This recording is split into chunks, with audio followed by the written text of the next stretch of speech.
Ele ensina tudo para adorar aquele que é santo. E você vai declarar nesta noite, amém? Que Deus ele tem um bom futuro para a tua vida. Aleluia. Glórias a ti, Deus. Nós te adoramos, Pai. Nós te bendizemos, Senhor. Aleluia. Santo é o Senhor. Profetiza nesta noite. Declare. Aleluia. Mesmo não vendo anjos do Senhor ao teu redor, amém? Deus é aquele que acampa ao teu redor, ordena bênçãos. E nesta noite tem bênçãos, tem milagres para a tua vida, para a tua casa. Aleluia. Santo é o Senhor, Deus.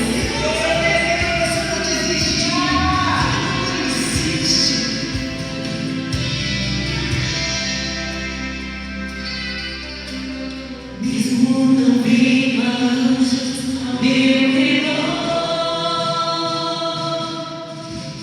o Pai de amor tem ordens para me guardar.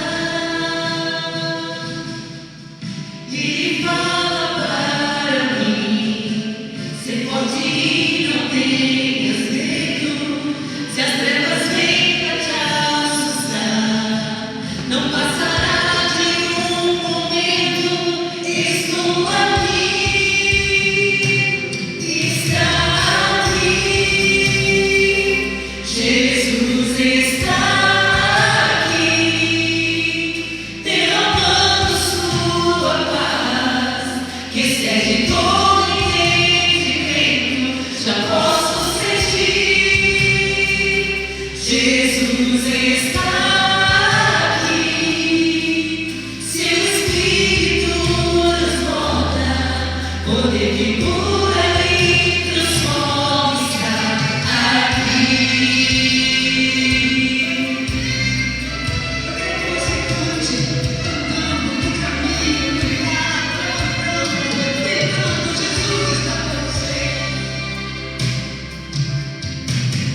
Mesmo não vendo anjos ao meu redor, que Pai de amor deu ordens para me guardar.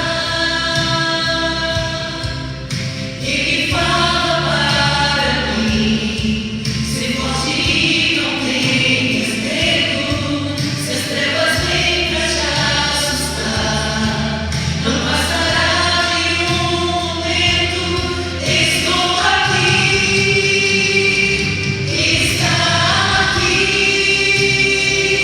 Jesus está aqui, derramando sua paz, que excede todo entendimento.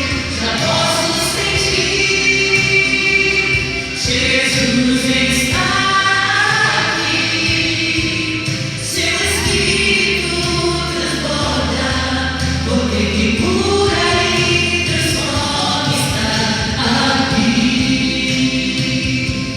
Está aqui, Jesus está aqui, derramando sua paz, que excede todo entendimento.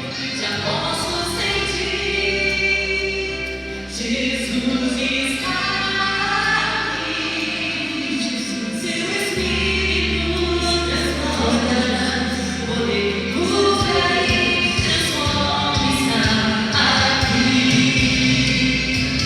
Está aqui, Jesus está aqui, derramando sua paz, que excede todo entendimento.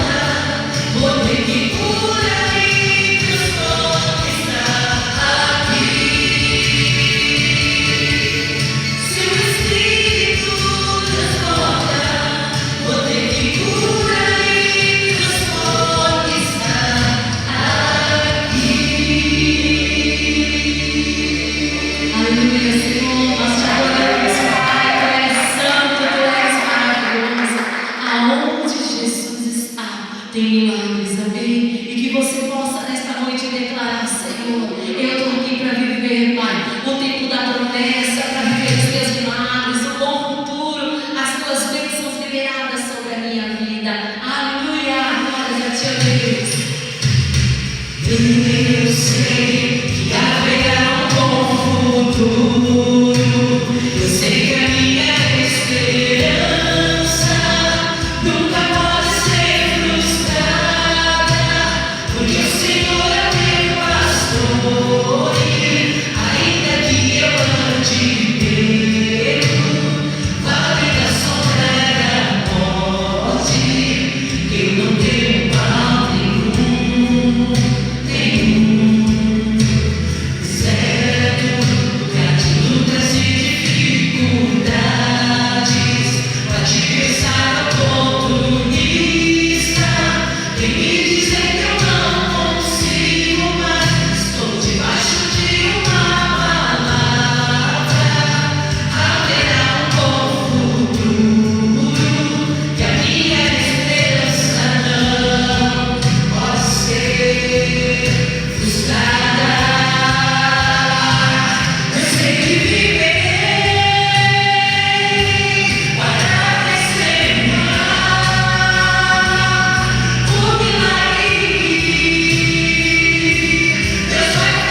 Agradeça por todos os milagres que você viveu. Agradeça porque o Senhor te libertou, te salvou, te tirou dos cativeiros. O Senhor te trouxe para a liberdade. E você está aqui nesta noite rendendo a Ele a honra, a glória e o louvor. Você está na casa do teu Pai. Você está na presença do Altíssimo.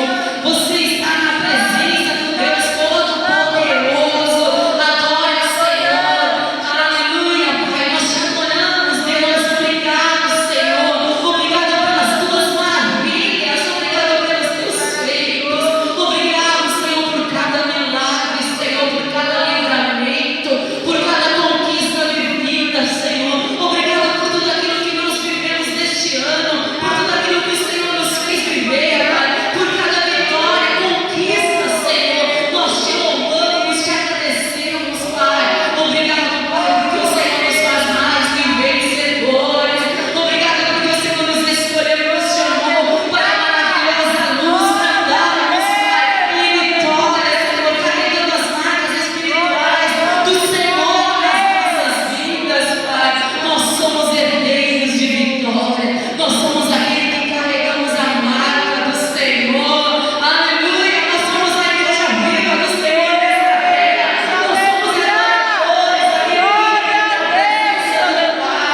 Derrama o teu poder e a tua glória.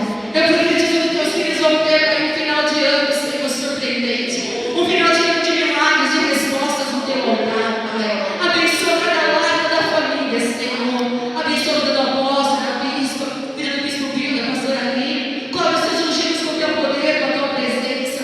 Abençoa a vida do pastor Edson. Usa o teu filho poderosamente nesta noite, Pai. Derrama o revestimento espiritual cada dia mais sobre o teu filho. Abençoa a nossa vida, a nossa casa, a nossa família. E cada lar aqui representado seja inundado pela tua paz, pela alegria, pela prosperidade, pelas bênçãos do alto reino. Sejam derramadas sobre o teu lar. Bênçãos que do alto vêm. Sejam derramadas sobre a tua casa e a tua família.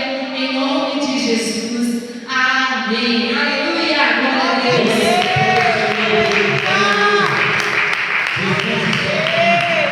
Ele tem um bom futuro para você, como nós vimos na letra desse cântico.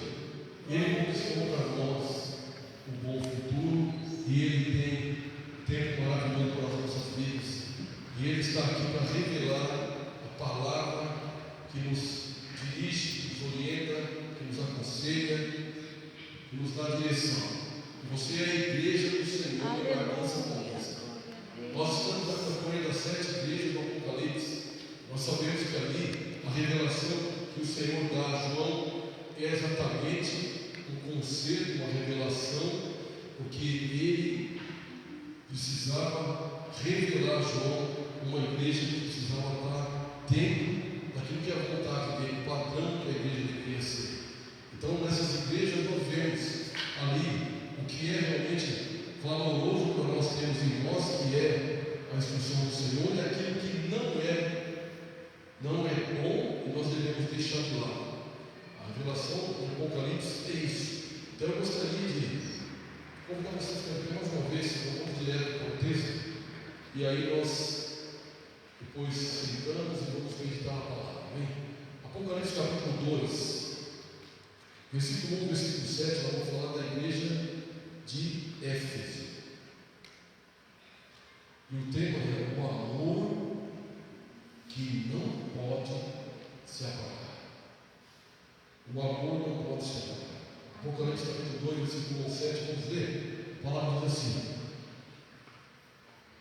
ao anjo da igreja em Éfeso escreve: assim declara aquele que tem as 7 estrelas na mão direita e anda no meio dos 7 candelabros de ouro. Conheço as tuas obras, tanto o teu trabalho árduo como a tua perseverança, e que não podes tolerar pessoas más, e que puseste à prova aqueles que a si mesmo se declaram apóstolos, mas não são. Descobriste que eram impostores. Tens perseverado e suportado sofrimentos de toda espécie por causa do meu nome, e não te deixaste desfalecer.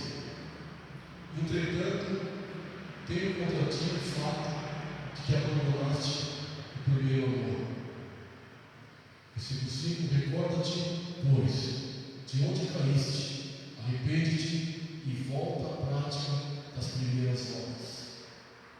Porquanto, se não te arrependeres, em breve virei contra ti e tirarei o teu candelabro do seu lugar. Tens, contudo, a teu favor que odeias as práticas dos nicolaítas, as quais eu também odeio. Quem tem ouvidos, compreenda o que o Espírito declara às igrejas. Ao vencedor darei a direito de comer da árvore da vida que está no paraíso de Deus. Amém? Vamos lá. Pai, obrigado, Senhor, pela tua palavra. Nós queremos ser a igreja que agrada ao Senhor, a igreja de Bragança Paulista, que o Senhor pede para ser escrito e lido. Senhor, nós queremos realmente agradar ao Senhor, ser exemplo, Deus, realmente ser aqueles que servem a Ti, servem ao Senhor e a aliança a Ti, e ó Deus, proclama o Teu amor nessa cidade. Por isso, ó Deus, fala conosco, ministra os nossos corações. Espírito Santo de Deus, nós queremos ouvir a Tua voz, a voz que fala à igreja, em nome do Senhor Jesus. Amém. Amém. Aplauda o Senhor. Aleluia. Glória a Deus. Pode sentar, queridos. Nós estamos falando da igreja de Éfeso, uma das igrejas que o Senhor disse para João escrever. Uma igreja que o apóstolo Paulo esteve ensinando, discipulando, nasceu e começou a desenvolver e fazer, para testemunhar, fazer conhecido o nome do Senhor Jesus nessa cidade. Uma cidade muito populosa, uma cidade que também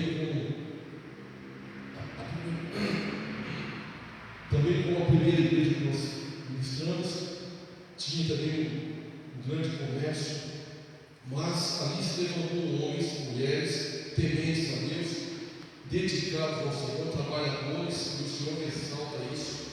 Eles eram dedicados na obra, eles faziam, não mediam esforço, e estavam fazendo bastante coisa, muitas coisas. Então era considerado uma das comunidades cristãs mais fortes na época. Tinha doutrina, a doutrina ensinada pelos apóstolos, tinha estrutura, tinha liderança, tinha obras aos necessitados, aquilo que o Senhor deixou para ser feito, mas faltava algo essencial. Isso começou a se perder na prática, que a palavra mostra claramente aqui. Eles começaram a perder o amor no início, o primeiro amor. E Cristo escreve aquela igreja para mostrar que uma igreja pode estar ativa, a igreja pode estar funcional, fazendo perfeitamente seus ministérios, todos os ministérios. Uma igreja pode estar ocupada e ainda assim ela perder o essencial, a paixão por Ele, o amor pelo Senhor.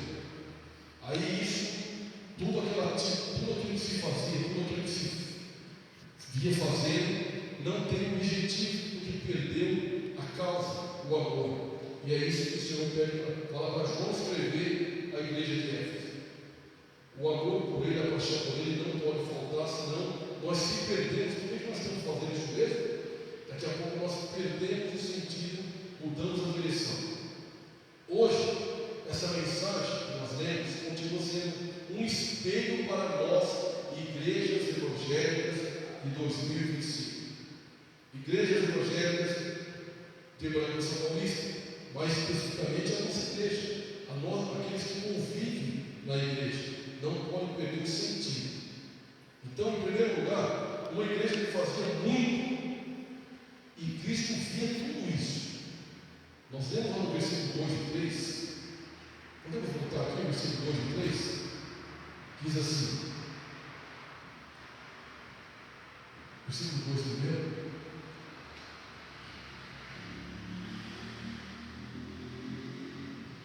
Capítulo 2, versículo 2. Versículo 2 e versículo 3. É só voltar na própria tecla, um antes aqui. Isso. Conheça as tuas obras, tanto o teu trabalho árduo como a tua perseverança. Versículo 3. E que não podes tolerar pessoas más. Claro, aquilo que era mal, a igreja não tolerava. E que puseste à prova aqueles que a si mesmos se declararam apóstolos, mas não são, e descobriste que eram impostores. O Senhor está relatando aqui aquilo que realmente é interessante. Deus está destacando uma igreja que fazia muito. Cristo via, eu conheço as tuas obras. O Senhor conhece hoje, no dia de hoje, o que você está fazendo, o que você está passando, as suas obras, aquilo que você não tolera, aquilo que te incomoda, que também vai contra a palavra de Deus, a vontade do Senhor. Deus conhece. Está deixando para ver, eu conheço. A igreja de Éfeso era marcada por trabalho intenso. Se você trabalha, não somente, estou falando aqui, não somente na sua atividade comercial, na atividade do seu trabalho lá fora, mas a sua atuação no trabalho da igreja. A igreja de Éfeso era marcada por um trabalho intenso, fazia muito pela obra, era uma igreja cheia de atividades, influência e ação. Era uma igreja perseverante, por isso que o Senhor disse, suportava perseguição, porque ali era o início, muitos se levantavam contra aquela novo ensino, suportava perseguição. Se você não está suportando perseguição, você vai falar, mas a igreja, 2025, você não acredita, você ainda vai, você acredita que fora daquele culto, você deixa o seu dinheiro na igreja, isso também é perseguição. Então, perseguição, suportava a perseguição, não desanimava facilmente. O Senhor está dizendo isso para a igreja. Discernimento doutrinário, não tolerava falsos mestres. A igreja de Éfeso não tolerava. Não é que eu também sou apóstolo, eu também recebi a revelação do Senhor Jesus, eu também andei com Paulo, eu andei com Apolo. Não era qualquer um que vinha e falava e usava do púlpito, não tolerava falsos mestres, tinha zelo pela verdade. Era uma igreja que estava ali realmente crescendo, desenvolvendo, servindo ao Senhor. Jesus vê o esforço, vê o ministério, vê o cansaço. O Senhor vê com você, quase fica na sua casa, que você teve um dia cheio com o trabalho, tem coisas para resolver, tem coisas pessoais para fazer, tem coisa para organizar na casa para um novo dia, de amanhã, mas você vem para a casa dele, vê o seu cansaço, vê o seu compromisso, nada que fazemos passa despercebido aos olhos do Senhor. Ele conhece, ele sabe a sua luta, as dificuldades, mas um alerta: trabalhar para Cristo não substitui amar a Cristo. Por isso que ele fala: eu tenho contra ti algo que é muito sério, o amor. Primeiro, o que você sentiu nisso? Quando você se deparou com a verdade e tudo fez sentido. Poxa, como eu não sabia disso? Tudo tem sentido, que amor precioso, que sentido, que impacta o meu peito, mexe no coração. Que coisa maravilhosa, sabe o primeiro amor? Vamos comparar isso a uma paixão por uma pessoa. Talvez o primeiro, se tivesse jovens aqui, talvez ele entenderia melhor, mas talvez você entenda. A primeira namorada impactou. Nossa, foi demais. Parece que ficou tudo em uma lei, caía luzes do céu. O primeiro namorado, a mesma coisa. Ou o momento em que você entra, passa pela porta do local da cerimônia do seu casamento. Sabe aquele amor que você tem naquela? Isso aconteceu com você e o Senhor. E é isso que eu estou querendo trazer para a sua lembrança. Se não for no início, vai se perder e vai te cansar a causa da igreja, o trabalho. Então, nós precisamos entender que tenho, porém, contra ti que abandonaste o teu primeiro amor. O problema, perdeu o primeiro amor. Vamos ver o versículo 4. Entretanto, tenho contra ti o fato de que abandonaste o teu primeiro amor. O Senhor está falando do primeiro encontro, aquele sentimento verdadeiro, que tudo fez sentido quando você entendeu a entrega do Senhor na cruz, a entrega sem esforço, sem nada que colocasse condições, mas tudo ele entregou, ele se doou por você. Quando o Senhor disse lá, aquela palavra que alguns traduzem em hebraico, lá em aramaico, que ele disse, tetelestai. Tetelestai, a tradução é Sabe quando você vai no restaurante e tem um monte de coisa que você comeu, os amigos também? Aí você, poxa, quanto vai ficar para mim e tal? E aí vem um amigo e chega na mesa ali onde você está pensando, onde a maquininha chegou, e ele fala: está tudo pago, eu paguei. Você, sério? Meu Deus? Só para nós entendermos, Jesus disse: está tudo pago. Você não deve mais nada. A partir de agora, você está isento e livre de cobradores. Ninguém pode te acusar, ninguém pode entrar em você. É isso que o diabo não queria. Ele queria ter você preso, ele ser credor e você é devedor. Mas Jesus disse: está tudo pago. E você entendeu isso em algum momento, e você entendeu o amor dele, e ele quer que você e eu lembramos desse momento exato, que nós voltamos a esse primeiro amor. Não foi falta de fé a igreja de Éfeso, não foi. Eles estavam dedicados, fazendo, mas perdeu o amor. Depois que passou do Senhor, ela perdeu o amor, perde a causa. Daqui a pouco, assim como muitas acontece hoje, os dias de hoje, muita igreja perdeu o primeiro amor. Até está na internet fazendo, está buscando outros meios, está botando talvez a palavra, usando ela como uma forma em que não ensina a verdade, o amor do Senhor, o perdão, a misericórdia, mas ensina talvez somente, exclusivamente, o comércio. Tipo, pessoas circulando como pastor, mas é um coach. E ele querendo que você se envolva, que você faça parte do curso, que ele vai te dar direções para você prosperar, mas no sentido comercial somente. O amor, o verdadeiro amor, o primeiro amor não existe. Não foi falta de fé, foi falta de fervor. E o Senhor quer que você, existe coisa de hoje, que você não permita que o primeiro amor saia. Se perca. Perder o primeiro amor é continuar servindo, mas sem alegria. Lembra aquele momento que Davi está trazendo a arca da aliança, juntamente com os outros homens, no carro de boi, e aí os bois tropeçam, a arca pende, e um homem tenta segurar, e aí ele é consumido, morre ali. Davi perdeu a alegria. Eu não vou levar mais. Vamos colocar para outro lugar. E aí o Obed-edom fala: coloca na minha casa. A palavra fala que depois de 3 meses chegou a notícia para Davi que Obed-edom prosperou em tudo. Aí a palavra fala que aí Davi foi com alegria buscar.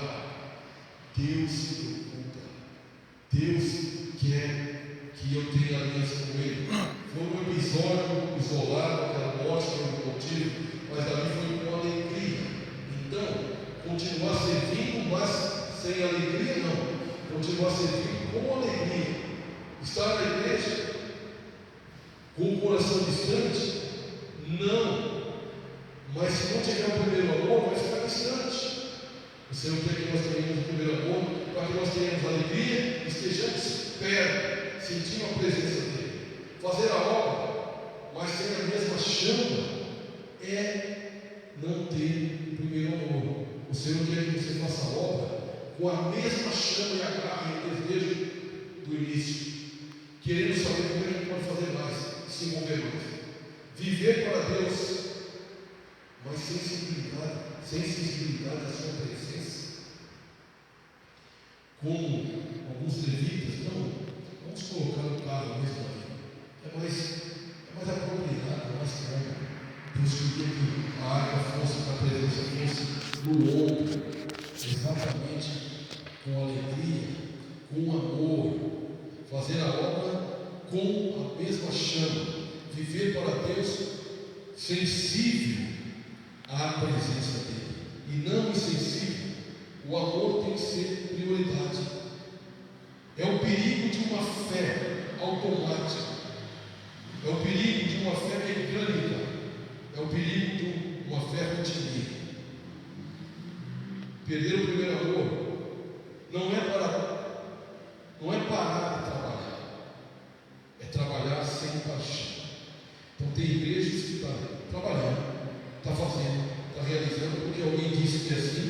porque é uma obra social. Assim faz as ONGs. As ONGs fazem muito bem, por uma causa, ou talvez porque é interessante, mesmo que seja sem fins lucrativos, uma ONG, ela faz. E o Senhor não nos chamou para ser ONG, mas ser uma igreja. E se não tiver o amor, nós seremos como uma ONG que faz o bem, porque é importante fazer o bem. Eu levo a marmita para ele, para aqueles necessitados lá fora, levo a coberta, porque eles não podem ficar sem comer, não podem ficar no frio, não somente isso. O amor tem que me impulsionar para isso. Porque quando eu levar isso, eu vou levando outras coisas que o Senhor vai, quando você abrir a boca, vai falar. E é isso que vai tirar ele daquela condição. Porque se não coberta, ele vai querer uma outra depois, ela está me alimentando, vou ser alimentado depois. Não. Nós temos que levar o amor, nós temos que ter o primeiro amor para que mude, transforme, e isso é discipular. Amém? Perder o primeiro amor não é parar de trabalhar, é trabalhar sem paixão. E nós temos que trabalhar com paixão. Terceiro, o caminho de restauração. O Senhor fala isso, fala para a igreja, tente acompanhar, você faz isso muito bem, você se preocupa com isso, você trabalha, você se dedica a mim, você entendeu, você expulsou aqueles que falavam que era mestre, não era mestre, coisa nenhuma. Porém, eu percebo uma distância de você para comigo. Mas o Senhor dá uma direção. O caminho de restauração está no versículo 5. O versículo 5 diz o quê? Recorda-te, pois, de onde caíste, arrepende-te e volta à prática das primeiras obras. Porquanto, se não te arrependeste, em breve virei contra ti e tirarei o teu candelabro do seu lugar. Mas o Senhor dá a direção, o caminho de restauração. Jesus não acusa para destruir, ele aponta o caminho.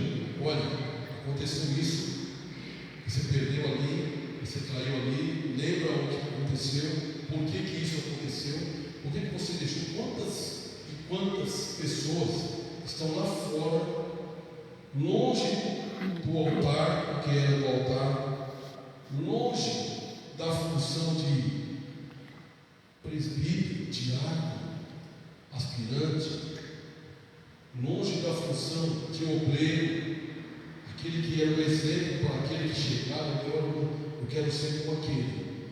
Um dia eu quero ser como aquela. Que coisa maravilhosa. Se Deus me dá a condição, eu quero ser como aquele obreiro. Quantas pessoas estão fora do altar e da obra porque caiu por causa de uma palavra, por causa de um sentimento, por causa de algo pessoal? Eu sei que muitas vezes é duro para essa pessoa, e ela sabe, e ela talvez não volta, mas o Senhor está dizendo: lembra onde aconteceu, lembra onde você caiu, porque o culpado não é Deus. Uma palavra, uma coisa, o culpado não é o Senhor. Então ele nos dá a direção, o caminho de restauração. Jesus não acusa para destruir, ele aponta o caminho. Lembra-te de onde caíste, volte a sua memória, para que você volte de novo e tenha o mesmo amor no início, tenha o primeiro amor. Como você orava no começo, como adorava com intensidade, como obedecia com prontidão, como tinha prazer em estar na casa de Deus. E o Senhor sabe o quanto você que está aqui nessa noite tem prazer de estar na casa dele. Como eu disse, deixa de fazer outras coisas que eram prioridades na sua vida normal, mas você busca o espiritual, o sobrenatural de Deus vindo para a igreja. Então, é uma direção. Arrepende-te de aquilo que possa estar tirando esse amor, para que você seja mais fervoroso. Arrependimento não é emoção, é decisão, é reconhecer. Preciso voltar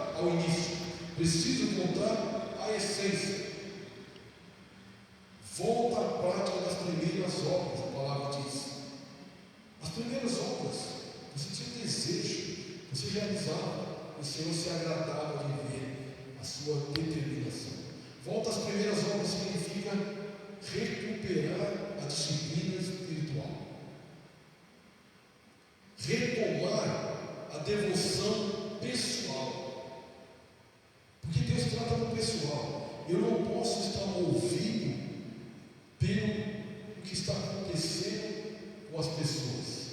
Eu tenho que ser pessoal. A minha relação com o Senhor é pessoal. Da mesma forma que eu vou passar pela porta do céu sozinho. Não vou dar a mão para ninguém. E não vou porque a minha família foi. Tudo é muito pessoal, independente do que aconteceu. Eu estou de privilégio, ai de mim, o Senhor não remova o candelabro. Que privilégio de estar como pastor ungido nesse altar. Mas eu passei por uma porta caindo, e o Senhor levantou. Ele quer fazer o mesmo. Quando o apóstolo estava consagrando no altar da ceia, eu estava, a pastora Patrícia estava, éramos presbíteros, de joelho no altar, onde consagra pastores. E ali tinha outros pastores que estavam sendo consagrados também, presbítero de joelhos para ser consagrado pastor. O apóstolo começou a perguntar para cada um: quanto tempo de ministério? Quanto tempo de ministério? Quanto tempo de ministério? Quanto tempo? E falaram 25, 23, alguém lá tinha mais de 25, alguém tinha 18. E eu e a pastora Patrícia, quando ele perguntou, nós falamos 7 anos. Nós temos que ter pressa, porque Deus tem pressa. O que vai determinar o meu envolvimento? O que vai determinar o tempo? Deus quer que você ame de verdade a Ele e a palavra, e aí você se apressa. Obra sim, trabalho sim, mas com amor, não sem Ele, porque senão nós ficamos pelo caminho. Amém, queridos? Retomar a devoção pessoal, reacender o altar da intimidade, colocar Jesus no centro novamente. Colocar Jesus no centro novamente. Jesus disse para João: escreva isso, porque eles estavam indo bem, mas eles estão perdendo a essência, o principal, o combustível, a causa, o motivo pelo qual eles fazem. Senão, o fazer não vai ter motivo nenhum e eles vão acabar parando. A promessa para os que vencem está lá no versículo 7. Uma promessa para aqueles que vencem. Quem tem ouvidos, compreenda o que o Espírito declara às igrejas. Ao vencedor darei o direito de comer da árvore da vida que está no paraíso de Deus. Só há uma maneira de comer dessa árvore, é naquele lugar, só tem neste lugar, e é o vencedor. E o Senhor está garantindo: vocês vão vencer e vocês vão comer daquilo que muitos não comerão. Que só há um lugar privilegiado para aqueles que vão vencer, e é comer no paraíso da árvore da vida. Amém? Ao vencedor darei o direito de comer da árvore da vida. A recompensa é espiritual, eterna, gloriosa. Cristo promete restaurar tudo o que o desgaste da caminhada tentou apagar. E eu gostaria de ler